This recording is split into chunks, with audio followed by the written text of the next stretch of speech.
नमस्कार, खबरिया टॉप में आप सभी का स्वागत है। मैं कुमार रवि। रमजान का पाक महीना चल रहा है। अभी होली के रंगों का त्यौहार आना बाकी है। मौसम ने भी करवट ले ली है। राजनीतिक उठापटक मचा हुआ है उत्तर प्रदेश की अगर हम बात करें।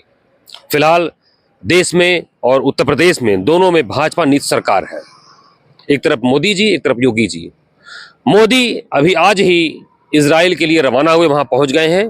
दूसरी तरफ योगी 4 दिन के दौरे पर सिंगापुर से जापान पहुंच गए हैं। वहां पर तमाम जो है निवेश को लेकर वहां पर बैठकों का दौर जारी है। तमाम एमओयू साइन किए जा रहे हैं। देश प्रदेश को एक निवेश के एक ऐसे आगे कड़ी में ले जाने के लिए सारे प्रयास किए जा रहे हैं। लेकिन दूसरी तरफ अचानक बुधवार का दिन राजधानी लखनऊ में सुबह ही एक खबर आती है, सोशल मीडिया पर तैरने लगती है कि बसपा के एकमात्र विधायक बलिया रसड़ा से उमाशंकर सिंह के राजधानी लखनऊ स्थित ठिकाने पर इनकम टैक्स की रेड पड़ गई है। खबर चलते देर न लगी, तमाम टीमें वहां पर पहुंच गईं और इस बात के कयास लगाए जाने लगे कि आखिर यह ऐसा कौन सा समय था, कौन सी ऐसी हड़बड़ाहट थी कि इनकम टैक्स की रेड ऐसे मौके पर करनी पड़ी, जिसमें उत्तर प्रदेश के सीएम विदेश दौरे पर है और देश के प्रधानमंत्री नरेंद्र मोदी वो भी विदेशी दौरे पर है। फिलहाल अगर देखा जाए तो आयकर विभाग यह केंद्रीय जांच एजेंसी है, इसका राज्य सरकार से कोई सीधा मतलब नहीं होता। लेकिन बात यहां पर राजनीति की है, राजनीतिक संकेत की है। राजनीतिक जानकार कह रहे हैं कि यह कोई मामूली रेड ऐसा नहीं है। इस आईटी रेड के पीछे कोई न कोई एक पॉलिटिकल कनेक्शन है या फिर कोई भविष्य की राजनीति को देखा जा रहा है।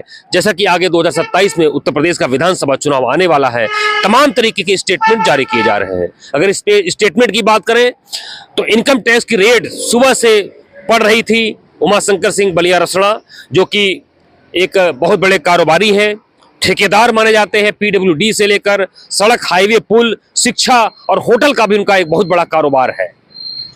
और यहां तक कि सोनभद्र में जो उनकी माइनिंग की जो कंपनी थी, वहां पर जो खबर आई कि वहां पर जो 1 दर्जन गाड़ियां इनकम टैक्स की गई, वहां पर उन गाड़ियों पर एक तरीके से बारातियों का मोह बनाकर अफसर वहां पर पहुंचे थे और वहां पर फाइलें जो है खंगाली जा रही थी। तमाम इलेक्ट्रॉनिक के डिवाइस उसको चेक किया जा रहा था। तो सब मिलाकर लखनऊ, सोनभद्र और उमाशंकर सिंह के जो भी जुड़े ऐसे ऑफिसेस थे, वहां पर इनकम टैक्स की रेड लगातार चल रही है। बताया जा रहा है कि हालांकि अभी जानकारी पूरी तरीके से पुष्ट नहीं है, लेकिन अगर विभागीय सूत्रों की माने तो सीएजी की रिपोर्ट तकरीबन 1-1.5 साल पहले आई थी, जिसमें यह बात खुलकर सामने आ रही थी कि ये बसपा के जो मौजूदा विधायक है, जो उनकी माइनिंग कंपनी है, जो उन्होंने खनन किया किसी क्षेत्र में, खास क्षेत्र में, वहां पर जो निर्धारित तय सीमा थी, खनन सीमा जो 1 घन मीटर होता है, उससे कहीं अधिक जाकर उन्होंने खनन किया था, जिससे सरकार को राजस्व हानि का एक बहुत बड़ा जो है नुकसान उठाना पड़ा। उसी को लेकर यह जांच पड़ताल की जा रही है। फिलहाल उमाशंकर सिंह जो है अपने एक बहुत बड़े कारोबारी साम्राज्य को लेकर हमेशा चर्चा में रहे हैं और उत्तर प्रदेश में अगर देखा जाए तो बसपा में वह तीसरी बार लगातार वह रसड़ा से विधायक हैं और उनकी महत्ता का, उनकी इंपॉर्टेंस का अंदाजा इसी बात से लगाया जा सकता है कि अगर मायावती ने अपने पूरे राजनीतिक काल में किसी को भाई माना तो इसके पहले दिवंगत बाबूजी लालजी टंडन को भाई मारा, उनके हाथ पर कलाई पर राखी बांधी। वही दूसरी बार अपने इकलौते विधायक उमाशंकर सिंह के कलाई पर राखी बांधी। मायावती भी कहीं न कहीं इनकम टैक्स के रेड को लेकर उनका जो बयान आया सीधे तौर पर नहीं आया और तकरीबन 7:30 से 8 बजे शाम को उनका एक बैलेंस स्टेटमेंट जो है उनके सोशल मीडिया प्लेटफॉर्म से सार्वजनिक पब्लिक में आया।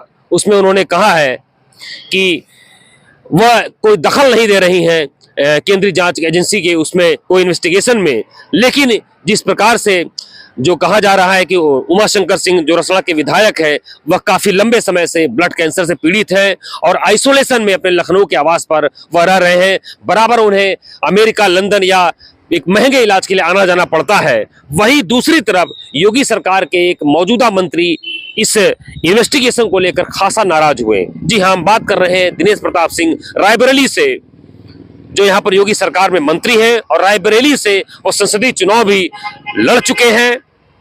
वह उमाशंकर सिंह के समधी हैं, ऐसे में उनके सगे रिश्तेदार हैं, उन्होंने भी इस पर अपनी प्रतिक्रिया जाहिर करते हुए कहा कि यह एक तरीके से जो एक राजनीतिक दुराव के तहत यह जो कार्रवाई की जा रही है, हालांकि वह विपक्ष का मामला है, लेकिन उन्होंने सारा ठीकरा सीधे नाम न लेते हुए उन्होंने यही कहा, अगर मेरे समधी को कुछ होता है तो ये सारा इसकी जिम्मेदारी संवेदनहीन जो है केंद्रीय संस्थाओं की होगी।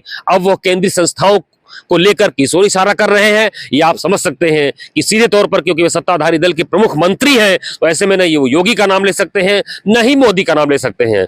कुल मिलाकर इसके राजनीतिक संकेत जो निकाले जा रहे हैं 2027 के विधानसभा चुनाव को लेकर, ये यही माना जा रहा है कि कहीं ना कहीं बसपा सुप्रीमो को इनकम टैक्स की रेट का एक हल्का सा एक कह लीजिए कि एक फ्लैशबैक दिखाने की कोशिश की जा रही है कि आगे कोई गुंजाइश, अभी तक देखा जाए तो बसपा और भाजपा में, अभी इसके पहले जब बसपा और सपा का जो गठजोड़ था वो टूट चुका था, और इसके बाद अब आगे जो राजनीतिक संकेत मिल रहे हैं कहीं ना कहीं बसपा और भाजपा का एक कोलैबोरेशन, एक अंडर करंट अंदर से चल रहा था, और ऐसे में यह अंडर करंट कहीं इसमें कोई गड़बड़ न हो, कोई ट्रांसफार्मर कहीं फ्यूज न हो, तो शायद एक पैंतरेबाजी है, हो सकता है, इसकी आधिकारिक पुष्टि नहीं है, लेकिन राजनीतिक जानकार यही कह रहे हैं कि हो सकता है कि एक तरीके से आईटी रेड का एक हंटर चलाकर कहीं न कहीं मायावती को थोड़ा सा सहमाने की कोशिश की गई है, माफ करिएगा, और बताया गया है कि नहीं, आगे राजनीति का जो करवट होगा, जो एक समीकरण होंगे, वो किस तरीके से करने हैं। फिलहाल सपा प्रमुख अखिलेश यादव का यही कहना है कि इस इनकम टैक्स रेट पर, कि भले ही बसपा के विधायक हो, उन पर इनकम टैक्स रेट पड़ा हो, लेकिन वह इसके खिलाफ में है क्योंकि उनकी तबीयत नहीं ठीक है, और उन्होंने सीधे तौर पर कहा क्योंकि एक साहब जापान गए हुए, ऐसे में यह इनकम टैक्स की रेट की कार्रवाई की गई। अगर वह जापान न गए होते तो शायद ऐसा न होता। सब मिलाकर ये सारे जो राजनीतिक बयानबाजी है, एक दूसरे से किस तरीके से इनके पॉलिटिकल कनेक्शन है, इसके जो दूरगामी परिणाम वह तो आगे यूपी के 2027 की विधानसभा चुनाव में देखने को मिलेंगे। जो कहते हैं कि राजनीति में समीकरण किस करवट कब बैठेगा ये किसी को पता नहीं होता, यह भविष्य के गर्त में छुपा है। फिलहाल बसपा के बहुत चहेते और एकमात्र इकलौते विधायक उमाशंकर सिंह के यहाँ जो यह छापा इनकम टैक्स का पड़ा है, यह आगे क्या गुल खिलाएगा, इसके क्या राजनीतिक संकेत आगे निकलेंगे, क्या राजनीतिक समीकरण आगे निकलेगा, यह देखने वाली बात होगी। बने रहिए खबरिया टॉप के साथ, मैं कुमार रवि।